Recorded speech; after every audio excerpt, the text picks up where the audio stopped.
এবার আটঘাট বেঁধে রাজনীতিতে নামলেন চিত্রনায়িকা অপু বিশ্বাস। বিভিন্ন বড় বড় রাজনীতিবিদদের সাথে দেখা গেল অপুকে।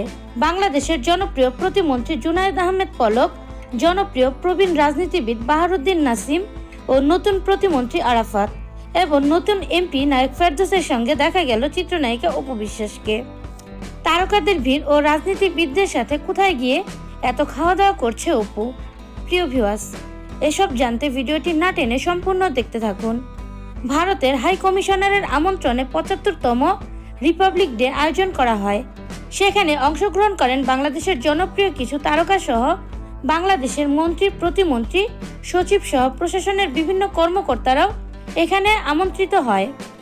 তারই ধারাবাহিকতায় চিত্রনায়িকা অপু বিশ্বাসও এসেছেন এই আমন্ত্রণে।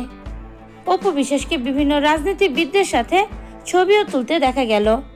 এমনকি বাংলাদেশের একমাত্র মহিলা স্পিকার শিরিনের সাথেও ক্যামেরাবন্দি হয়েছে চিত্রনায়িকা অপু বিশ্বাস। অপু বিশ্বাস নিজেকে নতুন এক উচ্চতায় নিয়ে গিয়েছে, তার প্রমাণ মিলেছে বিভিন্ন জায়গা থেকে। ভারতীয় কমিশনারের এই অনুষ্ঠানে এসে এত স্বনামধন্য রাজনীতিবিদদের সাথে যুক্ত হতে পেরে অপু বিশ্বাস নিজেকে ধন্য মনে করছে।